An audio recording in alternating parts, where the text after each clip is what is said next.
පුතාලා මම අද මේ වීඩියෝ එක ඇතුලේ පැහැදිලි කරන්න යන්නේ ඔයාගේ උසස් පෙළ දේශපාලන විද්‍යාව දෙවන පත්‍රයේදී කාල කළමනාකරණය කරගන්නේ කොහොමද කියලා.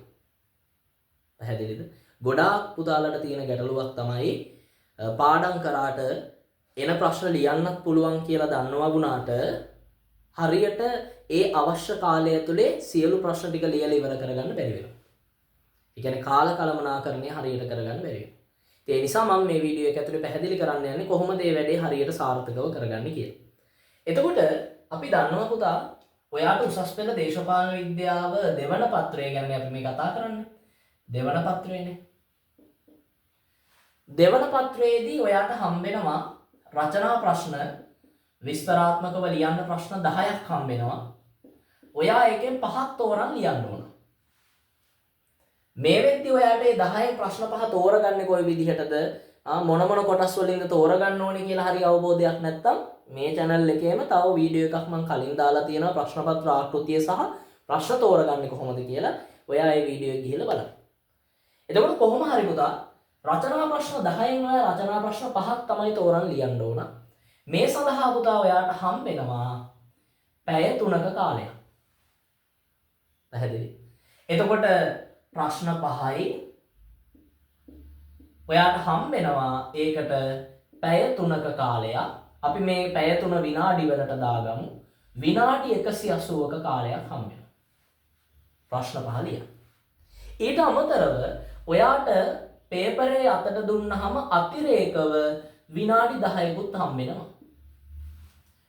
පුතා ගිහිල්ලා උසස් පෙළ විභාගයේ මේ දෙවනි පත්‍රය ලියන්න ඉඳගත්තාම අපේ විෂයේ පුතාට පේපරේ අතට දුන්නාට පස්සේ අර ලියන කොළ ටිකක් බෙදන් යනවා අර ලියන්න පොතක් වගේ එකක් හම්බෙනවනේ. ඊට පස්සේ ඔයාට දෙනවා අතිරේක විනාඩි 10ක කියවීම කාලයක්. ඒකෙදි තමයි පුතා ඔයා අනිවාර්යෙන්ම කරන්න ඕනේ මේ දේ. ඒ අතිරේකව මුලින්ම හම්බෙන විනාඩි 10 ඇතුලේ ඔයා මුළු ප්‍රශ්න 10ම කියවලා අර තෝරගන්න විදිහක් තියෙනවනේ එක කොටසෙන් එකයි දෙක කොටසෙන් දෙකයි තුන කොටසෙන් එකයි කැමති එකකින් එකයි විදිහෙන් ප්‍රශ්න 5 තෝරගන්න ඕන. හරියට කල්පනාවෙන් ප්‍රශ්න 10ම කියවලා පුතාට හරියටම උත්තර ලියන්න පුළුවන් සාර්ථකවම ලියන්න පුළුවන් ලකුණු ගන්නම පුළුවන් විදිහේ ප්‍රශ්න 5 තෝරගෙන රවුම් කරලා තියාගන්න ඒ අතිරේකව හම්බෙන විනාඩි 10 ඇතුලේ. ඊට පස්සේ ඔයාට ඒ අතිරේකව හම්බෙන විනාඩි 10 ඇතුලේ පුළුවන් ඕනනම් අර ඔයාට දෙනවනේ පුතා අර ලියන පොතක් හම්බෙනවනේ රූල් ගහලා. ඒ පොතේ පුතා ඉස්සරහ පිටුවේ තියෙනවා සම්පූර්ණ කරන්න දේවල් ටිකක් ඒ ටිකක් සම්පූර්ණ කරලා ඒ ලියන්න දෙන ඒ පොතේ අර හැම කොලයකම උඩින් ඔයා විභාග අංක ලියලා ඉවර කරන්න. පුතා දන්නවා මේ හම්බෙන කොළ සෙට් එකේ හැම පිටුවෙම උඩින් විභාග අංක ලියන්න කියලා දාලා තියෙනවා. ඔයා ඒ හැම පිටුවෙම විභාග අංක ටිකක් ලියලා ඉවර කරන්න. මේ විනාඩි 10 ඇතුලේ. පැහැදිලි? ඊට පස්සේ ඔයාට අර පැය 3 පටන් ගද්දී පුළුවන් මේ ප්‍රශ්න 5ට උත්තර ටික ලියන්න පටන් ගන්න. ඔයා දැන් ප්‍රශ්න 5 තෝරන් ඉවරයි. දැන් කොහොමද ප්‍රශ්න 5ම හරියට සාර්ථකව මේ පැය 3 ඇතුලේ විනාඩි 180 ඇතුලේ ලියන්නේ? දැන් මෙහෙම හිතන්නකෝ ප්‍රශ්න 5ම ලියන්න ඔයාට විනාඩි 180යි නම් ඔයාට එක් ප්‍රශ්නයක් ලියන්න කොච්චර විනාඩි ගාණක් හම්බෙනවද? එක් ප්‍රශ්නයක් ලියන්න හරියටම පුතා විනාඩි මේ 185න් බෙදුවොත් අපි ඔයාට හම්බෙනවා එක ප්‍රශ්නයක් ලියන්න හරියටම විනාඩි 36ක කාලයක්. පැහැදිලිද? හැබැයි මම කියනවා මේ 36 6 අයින් කරලා ඔයා try කරන්න ඕන පුතා කොහොම හරි විනාඩි 30ක් ඇතුලේ එකක් ලියලා ඉවර කරන්න. පැය භාගයක් ඇතුලේ එක ප්‍රශ්නයක් කොහොම හරි ලියලා ඉවර කරනවා කියන ටාගට් එක හදාගන්න. මොකද එතකොට තමයි පුතා පොඩ්ඩක් එහෙ මෙහෙ චුට්ටක් වෙලාව එහෙම මෙහෙන් ඔයාට වැඩිපුර ගියත් ඒක අවුලක් නෑ. ඔයාට විනාඩි 36ක් එක ප්‍රශ්නයකට වෙන් කරන්න පුළුවන්. ඔයා විනාඩි 30 ටාගට් කරම්මයි ලියන්නේ. එතකොට ඔයාට තව චුට්ටක් එහෙ මෙහෙ වෙලාව වැඩි වුණායි කියලා ප්‍රශ්නයක් නෑ. විනාඩි 36 ඇතුලේ ගලප ගන්නයි ඕන උත්තරේ කොහොමද? හැබැයි ඔයා ටාගට් කරන්නේ විනාඩි 30ක් ඇතුළේ ලියන්න. පැහැදිලිද? එතනදිත් පුතා ඔයා දන්නවා ඔයාට හම්බෙනවා සමහර ප්‍රශ්න මෙහෙම. ප්‍රශ්න කෙලින්ම දෙනවා ලකුණු 20යි කියලා දාලා ලියන්න තියෙනවා ලකුණු 20කට. සමහර ප්‍රශ්න හම්බෙනවා පුතා ඔයාට ප්‍රශ්නේ අණු කොටස් දෙකයි. මෙතන ලකුණු 10යි. ලකුණු 10යි. ඊළඟ අණු කොටසේ ඊළඟ ලකුණු 10යි. කොහොමද හම්බෙනවනේ. දැන් ඔයාලට මේක ලියන්න හම්බෙන්නේ අර මං කිව්ව විදිහට විනාඩි 30යි. මේක අණු කොටස් දෙකේදී වෙන්නේ මෙහෙමයි. එකක් ඔයා ටාගට් කරන්න ඕන විනාඩි 15 ලියන්න. ඊළඟ අණු කොටස විනාඩි 15 ලියන්න. එතකොට පුතා මේ මුළු ප්‍රශ්නෙම විනාඩි 30න් ලියලා ඉවර කරන්න පුළුවන් වෙන්නේ. පැහැදිලි නේද? එතකොට කොහොමද මේක ලියන්නේ විනාඩි 30න්? ඔයා දන්නවා ඔයා ඕනම රචනා ප්‍රශ්නයකට පිළිතුරක් ලියද්දී ඒ පිළිතුර ඇතුලේ තියෙන්න ඕන කොටස් තුනක් මොනවාද?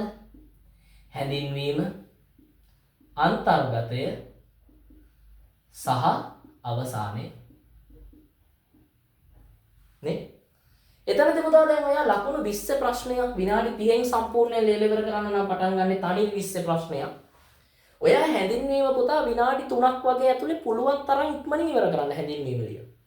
ඊට පස්සේ අන්තර්ගතේන හොඳට ලියන්න ඕන වැඩිපුරම ලකුණු හම්බෙන්නේ එතනටනේ. ඒ නිසා අන්තර්ගතේ ලියන්න ගන්න පුතා ලොකු කාලයක්.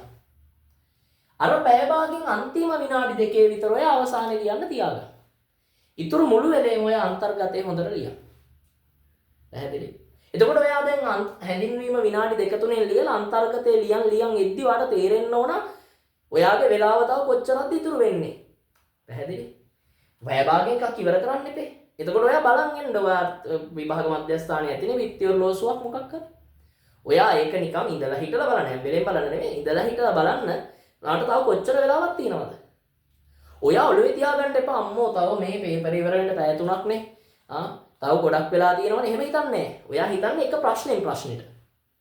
ඔයා හිතන්නේ මුළු පේපරේම ඉවර වෙන්න ප්‍රශ්න 3ක් තියෙනවා කියලා නෙමෙයි මේ පැය 3ක් තියෙනවා කියලා නෙමෙයි ඔයා හිතන්නේ.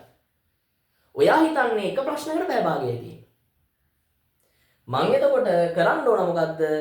විනාඩි 20ක් 25ක් වගේ එද්දි ඔයා දන්නවා තව විනාඩි 5යි තියෙන්නේ. එතකොට ඔයා දන්නවා දැන් එහෙනම් අවසානයේ ලියන්න ලඟ වෙන්න ඕන. මට තව ලියන්න තියෙනවා ඉතා වේගෙන් මම ලියලා කොහොම හරි අවසානයේ ලියලා විනාඩි 30ක් 35ක් වගේ ඇතුලේ 35ක් 36ක් ඇතුලේ ඉවර කරන්න ඕන. මොකද ඔයා එක ප්‍රශ්නයක් නිකමට හරි ලියන්න විනාඩි 45ක් ගත්තොත් ඔයාට ලියන්න පුළුවන් වෙන්නේ මේ ප්‍රශ්න පහෙන් ප්‍රශ්න කීයයිද? 4යි. ඔයා නිකමට හරි එක ප්‍රශ්නයක් ලියන්න විනාඩි 45ක් ගත්තොත් මේ ලොකු ප්‍රශ්නයක් ලියන්න ඔයා ප්‍රශ්න 4ක් ලියලා ඉවර වෙද්දී ඔයාගේ පැය 3 ඉවර වෙනවා. පැහැදිලි? ඒ නිසා අපි හිතන්නේ ප්‍රශ්න 5ක් තියෙනවා පැය 3ක් තියෙනවා කියලා නෙමෙයි අපි හිතන්නේ. අපි එහෙම හිතන්නේ. අපි හිතන්නේ එක ප්‍රශ්නෙට පැය භාගයක් තියෙනවා.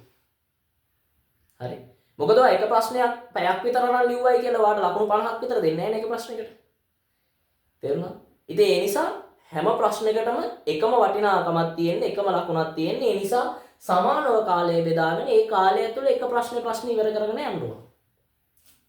පැහැදිලිනේ කියන්නේ. ඉතින් ඒ නිසා අන්න ඒ විදිහට කාලය කළමනාකරණය කරගන්න ප්‍රශ්නෙන් ප්‍රශ්නට යන්න. එක ප්‍රශ්නයක් පැය භාගය ඇතුළේ ඉවර කරලා ඊළඟට ගියා. ඊළඟ එකත් පැය භාගයක් ඇතුළේ ඉවර කරා. පැය භාගයෙන් බැරෙනවා විනාඩි 35 36ක් ගන්න ප්‍රශ්නයක් නැහැ.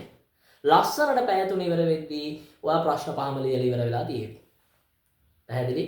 එතකොට මේ විශේෂයෙන්ම මේ කොටස් දෙකක් ලියන්න තියෙන ප්‍රශ්නවලදී හොඳට මතක තියාගන්න එක කොටසක් ලියන්න තනි ප්‍රශ්නයක් කොටස් දෙකකට කැඩලා ඉද්දි එක කොටසක් ලියන්න විනාඩි 15ක් තමයි ගන්න ඕන. විනාඩි 15ක් 16ක් 17ක් උඩරිම ගියාට කමන්නේ එතනින් එහා යන්න බෑ. සමහර පුතාලා ඉන්නවා මේ එක අණු කොටසක් ලියන්නම් පැය භාගයක් ගන්නවා. මේ අණු කොටස් දෙකක් ලියලා ඉවර කරන්න පැයක් ගන්නවා. හැබැයි ඇත්තටම යාළුවට තියෙන්නේ මේ අණු කොටස් දෙකම ලියලා ඉවර කරන්න පැය භාගයක් වගේ වෙලාවක්. සමහරව එක අණු කොටසක් ලියන්නම් පැය භාගයක් විතර ගත්තාම පුතා අර මං කියපු කාරණාව තමයි වෙන්නේ එකක් ලියා ගන්න බැරුව වෙලාව ඉවර වෙනවා. ඒ නිසා හැම වෙලේම හොඳ කල්පනාවෙන් ප්‍රශ්නෙන් ප්‍රශ්නෙට ඔය විදිහට කාලය වෙන් කරගෙන හරියට පිළිතුරු ටික සපයලා සාර්ථකව ප්‍රශ්න පහ ලියලා ඉවර කරගන්න. එහෙම නැති වුණොත් ඔයා කොච්චර පාඩම් කරත් ඔයා කොච්චර මහන්සි වෙලා ගිහිල්ලා පේපරේට ඉඳගත්තත් පේපරේ තියෙන ප්‍රශ්න ඔයාට ලියන්න පුළුවන් වුණා. ඔයා ලියන්න නැතුව ආවොත් එක ප්‍රශ්නයක් හරි ඇවිල්ලා ඔයා ගෙදර අයට නෙමෙයි මුළු ලෝකෙටම හැන්න කෑ ගහලා කිව්වත් ඔයා හොඳට පාඩම් කරා මට වෙලාව මදි වුණා ඒ නිසා ප්‍රතිඵල අඩු වෙයි කියලා කවුරුත් ඒක පිළිගන්නේ නැහැ. හැමෝම හිතන්නේ ඔයා පාඩම් කරලා නැති නිසා ඔයාගේ ප්‍රතිඵලය අඩු වුණයි කියලා. හැබැයි ඔයා විතරයි දන්නේ සමහර ලාවට ඔයාට ප්‍රශ්න ටික ලියන්න පුළුවන්. හැබැයි වෙලාව මදි වුණ එකයි සිද්ධ වුණේ කියලා. ඒ නිසා ඔයා පාඩම් කරපු දේ ඔයාගේ අර දක්ෂතාවය නිකන් බොරුවට පල්ලෙහාට දාගන්න එපා. අපත යවන්න එපා. ඒ නිසා හරියට කාලය කළමනාකරණය කරලා දෙවන පත්‍රයට මුහුණ දෙන්න.